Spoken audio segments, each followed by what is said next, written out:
శంషాబాద్లో BRS నేతలు స్థానికులు ఆందోళనకు దిగారు. రిజిస్ట్రేషన్లు, కరెంటు మీటర్ల కోసం ధర్నా చేపట్టారు.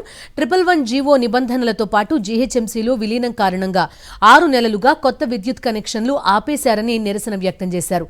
ఇంటి నంబర్, విద్యుత్ మీటర్లు ఇవ్వకపోతే శంషాబాద్కు ఎవరు వస్తారని ప్రశ్నించారు. సర్కార్ తక్షణం స్పందించి సమస్య పరిష్కరించాలని డిమాండ్ చేశారు. మరిన్ని వివరాలు మా ప్రతినిధి విక్రమ్ అందిస్తారు. శంషాబాద్ పట్టణానికి కొత్త సమస్య వచ్చి పడింది. కొత్తగా 6 నెలల నుంచి నూతన గృహాలు కట్టుకున్న వారికి కరెంటు కనెక్షన్లు ఇవ్వడం లేదు.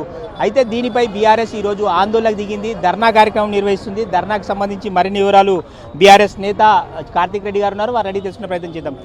ముఖ్యమంత్రి గారు అధికార పక్షంలో ఉన్న నాయకులు ఏం చెప్తున్నారు? ఇప్పుడు మీ ప్రాంతం అంతా జిహెచ్ఎంసీలు వేసినాం, ఇక రేపటి నుంచి మీ భవిష్యత్తు బ్రహ్మాండంగా ఉంటుందని చెప్పి మనకు ముఖ్యమంత్రి గారు, స్థానిక ఎమ్మెల్యే గారు చెప్పడం మనం చూసినాం. భవిష్యత్తు దేవుని కేరుగా, వర్తమానం మా పరిస్థితి ఏందో పట్టించుకున్నాను. ఎందుకు చెప్తున్నానంటే, గత 6 నెలల నుంచి శంషాబాద్ పట్టణంలో, శంషాబాద్ చుట్టుపక్కల ఒక ప్రాంతంలో కరెంటు మీటర్లు కొత్తగా లేదా రిజిస్ట్రేషన్లు కొత్తగా చేస్తలే.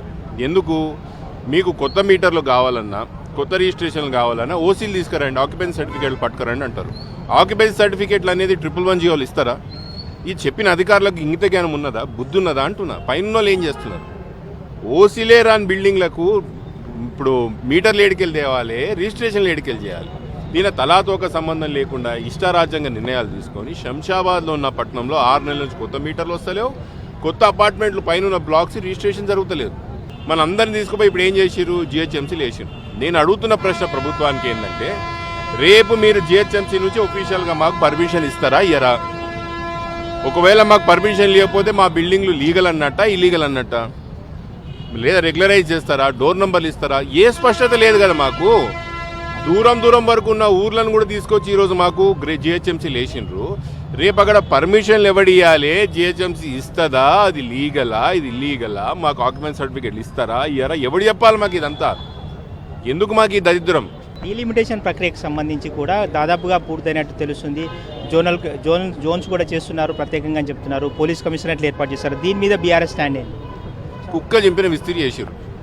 రాయన్నర్ కాన్స్టిట్యున్సీని కుక్కలు చింపిన విస్తరి చేసారు. హైదరాబాద్లో పోలీస్ కమిషనరేట్లనేమో మా శంషాబాద్ తీసుకుపోయి వేసిండ్రు. రాయన్నర్ తీసుకుపోయి ఒక్క కమిషనరేట్లో వేస్తారు.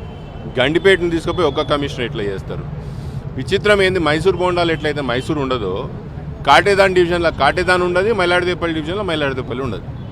దానికో సాహిత్యం లేదు, లాజిక్ లేదు, శాస్త్రీయం లేదు.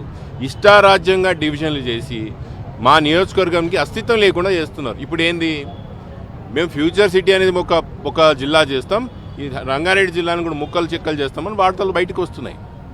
రాయన్నర్ నియోజకవర్గాన్ని ఒక భాగం ఏమో తీసుకుపోయి హైదరాబాద్ కార్పొరేషన్లు వేస్తారంట, ఓల్డ్ సిటీలో. ఒక డివిజన్ తీసుకుపోయి సైబరాబాద్లో వేస్తారంట. నేను స్పష్టంగా చెప్తున్నా, నిన్న కూడా ప్రెస్ మీట్ పెట్టినా ఏం చెప్తున్నా, మేము ఈ నిర్ణయానికి వ్యతిరేకం. మేము మళ్ళీ మా కాపురం వెనకకు పోవడానికి మేము ఇష్టపడట్లేదు. మాది సైబరాబాద్లోనే ఉండాలి. హైదరాబాద్ ఓల్డ్ సిటీ కార్పొరేషన్ మేము పోవడానికి సిద్ధంగా లేము. మేము దీనికి వ్యతిరేకంగా ఎన్ని ఉద్యమాలు అంటే అన్ని ఉద్యమాలు చేస్తాం. మొత్తం మీద చూసుకోవచ్చు, డీలిమిటేషన్ పై కూడా ఉద్యమిస్తామని చెప్పి